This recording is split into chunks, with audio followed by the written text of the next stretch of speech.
सनातन धर्म में हरियाली तीज के त्योहार का बहुत ही विशेष महत्व होता है। ऐसा कहते हैं कि यही वो दिन है जिस दिन भगवान शिव ने माता पार्वती को कठोर तपस्या के बाद अपनाया था। यही कारण है कि ये त्योहार भगवान शिव और माता पार्वती के मिलन के रूप में मनाया जाता है।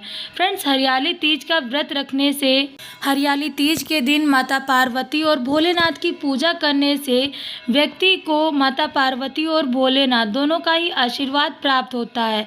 माता पार्वती और भोलेनाथ के आशीर्वाद से व्यक्ति की मनचाही मनोकामना पूरी होती है।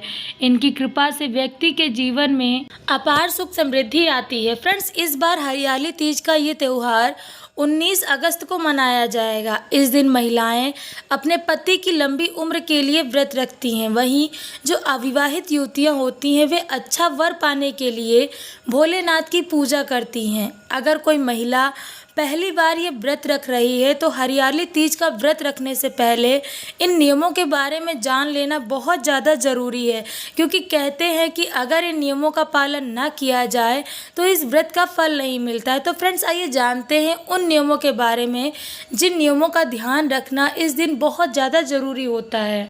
ज्योतिष शास्त्र के अनुसार हरियाली तीज के दिन महिलाओं को हरे रंग की साड़ी, चूड़ियाँ और मेहंदी लगाना चाहिए, क्योंकि हरे रंग को सौभाग्य का सूचक मानते हैं। यह व्रत पति की लंबी उम्र के लिए किया जाता है, इसलिए इस दिन महिलाओं को 16 श्रृंगार अवश्य करने चाहिए। न केवल स्वयं 16 श्रृंगार करें, बल्कि पूजा करते समय माता पार्वती को भी 16 श्रृंगार की सामग्री अवश्य अर्पित करें, जैसे कि साड़ी, चूड़ी, चुनरी इत्यादि श्रृंगार की वस्तुएं अवश्य अर्पित करें।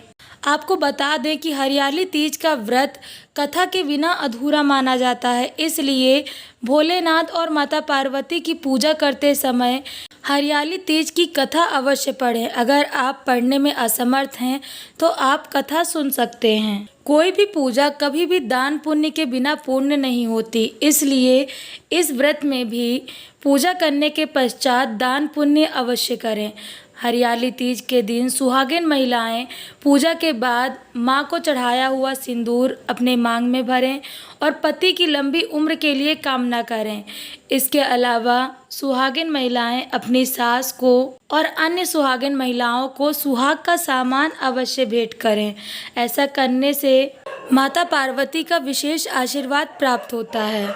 ध्यान रखें कि दान देने के लिए वस्तुएं आप अपनी सामर्थ्य अनुसार रख सकते हैं। इस दिन कुछ ऐसे कार्य होते हैं जिन कार्यों को करने से व्यक्ति को बचना चाहिए, क्योंकि अगर व्यक्ति भूल से भी इन कार्यों को कर देता है तो व्यक्ति को उसकी पूजा का फल नहीं मिलता। जैसे कि शास्त्रों में ऐसा कहा गया है कि हरियाली तीज के दिन व्रत रखने वाली महिलाओं को सोना नहीं चाहिए। इस दिन व्रत रखने वाली महिलाओं को अपने मन को एकाग्र रखते हुए माता पार्वती और भोलेनाथ का ध्यान करते रहना चाहिए।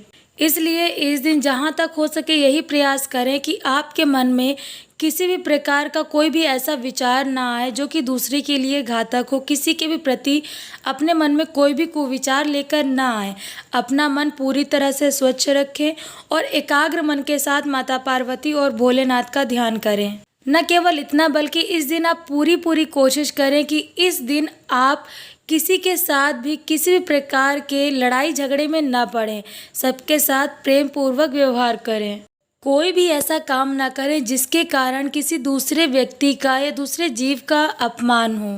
केवल इतना ही नहीं, बल्कि इस बात का भी आप ध्यान रखें कि अगर इस दिन आपके घर पर कोई भी भिक्षुक आए या कोई भी ऐसा व्यक्ति आए जो कुछ पाने की उम्मीद में आया है तो उसे खाली हाथ वापस ना भेजें।